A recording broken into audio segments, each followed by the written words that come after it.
Mais qu'est-ce que nos bons chers évangéliques nous ont donné? Je suis évangélique, moi, hein, d'accord?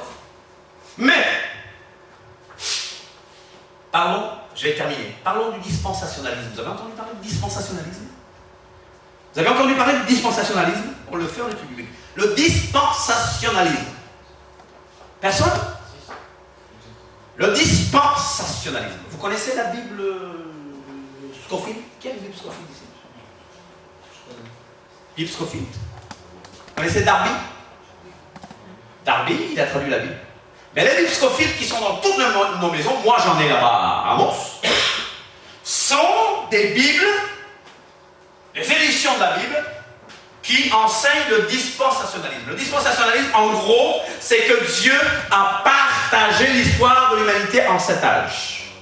Dispensation, je vous donne rapidement. Dispensation de l'innocence. Avant la chute de l'expulsion d'Adam et d'Ève. Dispensation de la conscience, d'Adam à Noé. Dispensation du gouvernement, de Noé à Abraham. La dispensation du règne des patriarches, d'Abraham à Moïse. La dispensation de la loi, de Moïse à Christ. Dispensation de la grâce, de temps présent, et puis dispensation du royaume millénaire. C'est très beau, hein? C'est beau. Répondez-moi un peu, c'est beau ou c'est pas beau? Le problème, c'est que quand on regarde la Bible ne parle pas de dispensation. La Bible parle plutôt d'alliance. Ok? Mais, écoutez, je ne sais pas si vous avez grandi avec des Américains comme moi. C'est les Américains qui m'ont prêché l'évangile. Donc, je connais les positions des Américains. Dispensationalisme. C'est merveilleux, c'est cette langue. Mais, j'ai un problème, entre autres, avec le dispensationalisme. Le dispensationalisme a répandu des idées fausses sur l'Église et sur Israël. Entre autres, le dispensationalisme scofildien de Scofield enseigne que les dons spirituels, c'est fini. Ça, entre autres, hein, d'accord? Et qu'il faut les interdire dans l'Église. Scofield, vous avez ces Bibles chez vous, n'est-ce pas? T'as jamais fait attention. Eh bien, lui, il dit que Dieu ne guérit pas aujourd'hui, qu'il faut interdire les dons spirituels. Mais ça, c'était plutôt pour vous exciter un peu. Mais il y a des erreurs. Je ne dis pas que ce n'était pas des hommes de Dieu. Les dispensationalistes, entre autres, enseignent que Dieu a poursuivi deux destins distincts. Un destin visant un but terrestre pour le peuple physique de Dieu, les Juifs, et l'autre visant un but céleste pour le peuple spirituel et céleste. Donc, c'est-à-dire que pour le dispensationalisme, l'Église a un destin spirituel et céleste, Israël a un destin terrestre. Vous comprenez? Vous comprenez? Donc ça c'est quoi? C'est la théologie, c'est l'enseignement de la séparation. Le dispensationalisme sépare l'Église d'Israël totalement. Maintenant, je saute parce qu'on n'a plus beaucoup de temps. Bon, chez les dispensationalistes, il y a ce qu'on appelle le mouvement de la grâce. Il y a un mouvement de la grâce qui dit c'est la grâce seulement. On est sauvé par la grâce seulement. Si tu reçois Jésus le jour, pour toujours. Tu peux même vivre comme le diable, tu peux même devenir athée. Tu le reçois un jour, on est sauvé par grâce. Et il n'y a rien à faire d'autre. Il ne faut jamais leur parler de la Torah. Ils sont anti-toraniques. Je dis anti-toraniques, hein, pas coraniques, attention. Toraniques, anti-toraniques. Nous avons beaucoup d'amis comme ça. Ce qu'on appelle cheap grace. Cheap grace. Ils ne comprennent pas vraiment le rôle de la Torah. Vous savez? Aux États-Unis, ces missions qui sont venues, et il y en a en Europe, sont ou dispensationalistes, ou dans le mouvement de la grâce. Il y a des hyper-dispensationalistes. Les hyper-dispensationalistes disent que les épîtres de Paul, de Romains, Philémon, sont écrites pour l'Église d'aujourd'hui.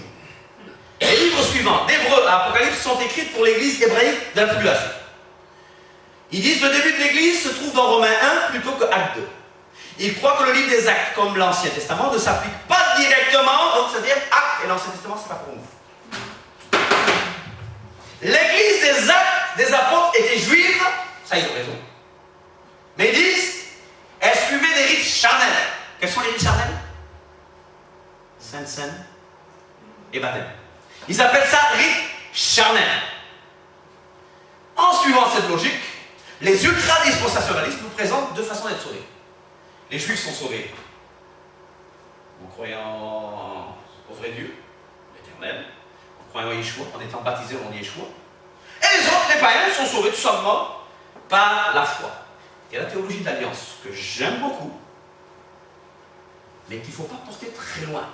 Mais les théologiens de l'Alliance enseignent que Dieu n'a pas abandonné ses promesses envers Israël. Normalement, un théologien de l'Alliance dit que l'Église est le prolongement d'Israël. Et ça, c'est vrai. Mais il y a d'autres qui sont sortis avec la théologie de la Nouvelle Alliance. La théologie de la Nouvelle Alliance, c'est cette théologie mauvaise que nous connaissons, qui n'a pas que des choses mauvaises, mais qui est pour la théologie du remplacement. L'Église a remplacé Israël. Ils disent que la Torah n'était qu'un moyen de bénédiction à Canaan. Ils disent la Torah, la loi mosaïque est accomplie avec l'avènement de Christ et de la Nouvelle Alliance, et c'est fini maintenant.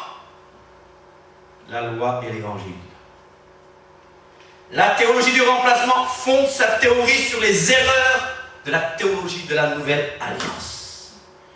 Pour la théologie du remplacement, les alliances et les promesses données à Israël sont transférées à l'Église des gentils. Les Juifs doivent se convertir au christianisme des gentils. Vous connaissez des églises qui sont pour la théologie du remplacement? L'Église catholique romaine, l'Église méthodiste unie, l'Église évangélique luthérienne d'Amérique, l'Église presbytérienne, l'Église luthérienne du synode de Missouri, l'Église épiscopale ou anglicane, l'Église grecque orthodoxe, l'Église unie du Christ, les Mormons, les témoins de Jéhovah, sont tous pour la théologie du remplacement. Et vous avez oublié des gens, l'islam. Ils sont pour la théologie du remplacement. C'est les Arabes qui ont remplacé les Juifs. Donc, mais qu'est-ce qui les a inspirés? Des chrétiens eux-mêmes. Chers amis, l'Église ne remplace pas Israël. Amen. Comme l'enseigne la théologie du remplacement. La théologie du remplacement, elle est fausse. Il n'y a qu'une seule qui est là, c'est l'Assemblée. Alléluia. Où il y a des Juifs, branche naturelle, mais aussi des gentils qui viennent. Un peuple unique, avec un seul pasteur. C'est ce qu'il faut voir. Nous sommes un prolongement d'Israël. Greffé avec eux. Alléluia. Greffé parmi eux. D'ailleurs, faites attention à ce que Second nous a laissé dans la traduction de Second dit à leur place. Second dit à leur place. Je ne sais pas s'ils ont corrigé après, mais à leur place. C'est pas à leur place. J'ai regardé le texte, c'est parmi. C'est parmi. Il y a un autre mouvement. Vous avez entendu parler du Kingdom Now. Pourtant, vous avez toutes ces choses sur YouTube. On ne sait pas. Mais souvent, c'est des choses empoisonnées. Kingdom Now, le royaume maintenant. On doit dominer le monde. L'Église doit dominer le monde. Eux, qu'est-ce qu'ils enseignent? Que l'Église domine le monde.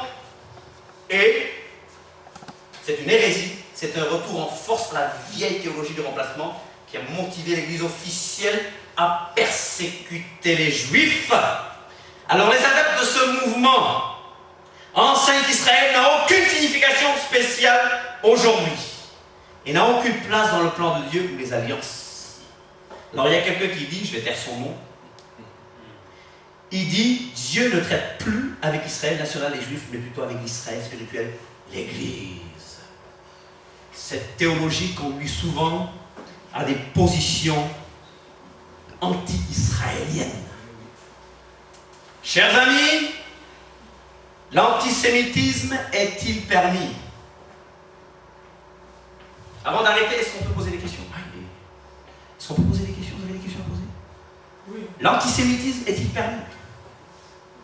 Le Nouveau Testament n'est nullement un livre de pensée grecque.